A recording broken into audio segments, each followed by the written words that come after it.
sometimes in filmmaking, things don't work out exactly the way you want them to work out on paper.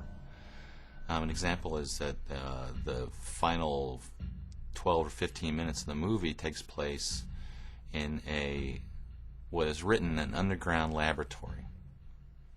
And outside of that also is supposed to be a small bombed out building. Well, we searched everywhere. We could not find anything that would fit that description. Nothing. We found some tunnels that were okay, but they weren't workable. We found some that were perfect, but we couldn't get in them. We were out there and we were scouting with our associate producer, and we still weren't finding what I thought was going to be the money shot. So I took it upon myself, and I knew it was going to cost us money and it was going to cost us time, but sometimes you have to spend the money to get the shot.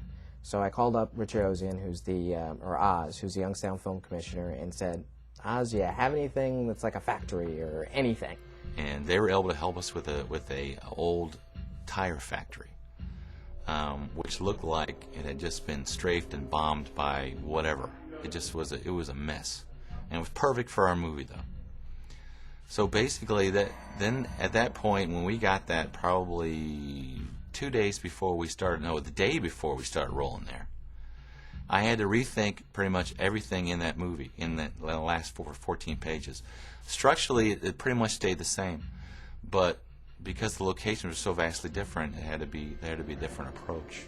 We had a lot of, everybody, cast and crew, had kind of a grueling shoot time while we were up there because it was a last-minute location that was found. Great location, awesome.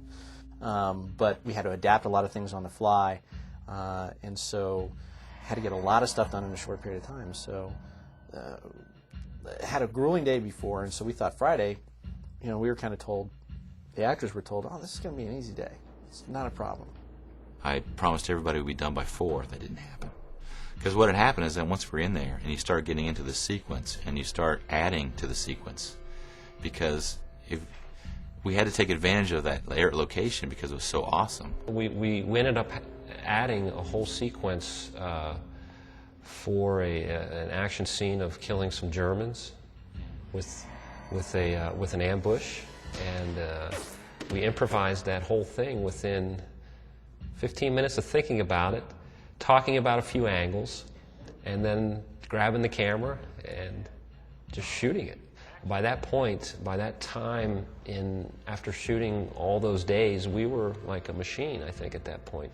The last day of shooting in Youngstown, when we seemed to add a whole nother scene that wasn't part of the script, I think might have been one of the more exciting days in that sense, that it was something unexpected. I mean, we did add in probably another 2 days worth of shooting in a couple of hours. And I just remember looking at John Whitney in between takes, and I think every time I looked at him that day, he was like this.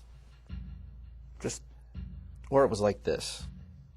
And so he was constantly trying to figure out, if he was getting his coverage in it.